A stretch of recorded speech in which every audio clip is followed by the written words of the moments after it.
રાજ્યમાં આગામી સમયમાં વાતાવરણ કેવું રહેશે એ અંગે જાણવા માટે અંબાલાલ પટેલને જ પૂછીશું। અંબાલાલ કાકા, હવે આગામી સમયમાં આપને શું લાગી રહ્યું છે, કેવું વાતાવરણ રહેશે? હજી હાલમાં કાળઝાળ ગરમી છે। દેશ દશાથી ગરમીમાંથી હવે ધીરે ધીરે રાહત મળે તેવી શક્યતા છે।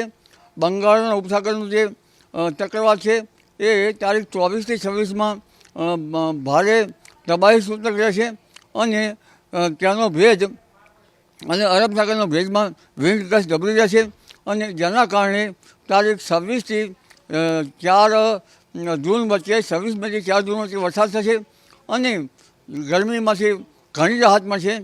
લગભગ 26મી તારીખે મધ્ય ગુજરાતના ભાગમાં 43 ડિગ્રી સેલ્સિયસ જેવું મહત્તમ ઉષ્ણતામાન રહેશે। તારીખ 27-28માં 42 જેવું અને ધીરે ધીરે 39 ડિગ્રી જેવું મહત્તમ ઉષ્ણતામાન થશે, એટલે ગરમીમાં ઘણી રાહત મળવાની શક્યતા રહેશે। કચ્છના ભાગોમાં પણ ગરમીમાં રાહત મળશે, જૂનાગઢના ભાગોમાં, અમરેલીના ભાગોમાં પણ ગરમીમાંથી રાહત મળતી જણાશે।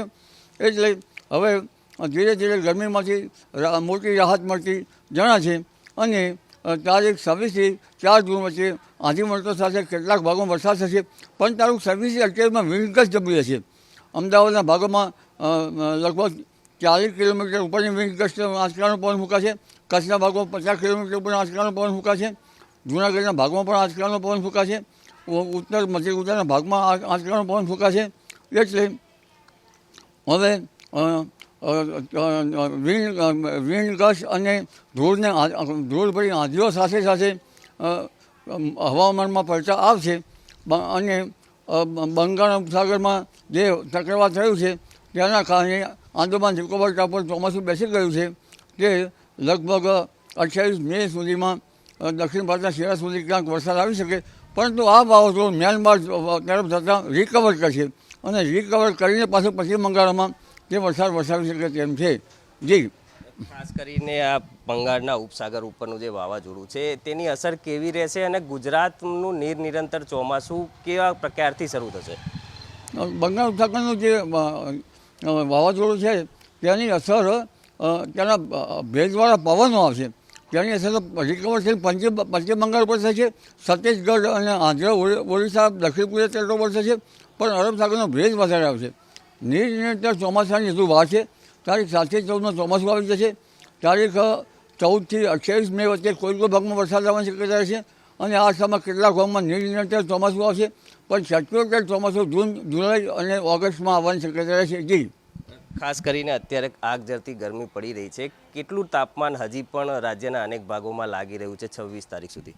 હમણાં તારીખ 44-45 ડિગ્રી અને કોઈ ભાગમાં 46 ડિગ્રી સેલ્સિયસ જેવું રહેવાની શક્યતા છે, પણ તારીખ 26 થી 4 જૂન વચ્ચે ઘણું મહત્તમ તાપમાન ઘટી જશે અને ગરમીમાંથી ઘણી રાહત મળતી જણાશે। જી, ખાસ કરીને જૂન મહિનાની શરૂઆતમાં અરબ સાગર ઉપર પણ એક ચક્રવાત સર્જાવાની શક્યતાઓ લાગી રહી છે। એ જે ચક્રવાત છે તેની અસર ગુજરાત ઉપર કેવી રહેશે અને બંગાળના ઉપસાગરના ચક્રવાતની પણ અસર ગુજરાત ઉપર કેવી રહેશે? બંગાળ ઉપસાગરમાં 30મી જૂન બાદ પુનઃ હલચલ જોવા મળશે।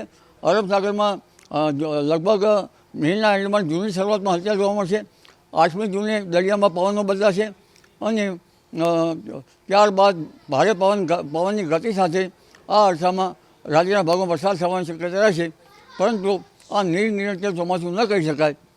ત્યાર પછી જે આદ્રા નક્ષત્રમાં આવશે વરસાદ અને જે પુનર્વસુ નક્ષત્રમાં આવતા નિરંતર ચોમાસું આવી જશે। જી, અરબ સાગરનું જે ચક્રવાત છે તેની અસર ગુજરાત ઉપર કેટલી રહે એવું લાગી રહ્યું છે? અરબ સાગરનું જો ચક્રવાત થાય તો ઓમાન તરફ જાય તો તેની અસર ન રહી શકે, પરંતુ અરબ સાગરના મધ્યમાં થાય તો દક્ષિણ સૌરાષ્ટ્રના ભાગોમાં તેની અસર થાય, સુરતના ભાગોમાં પણ અસર થાય।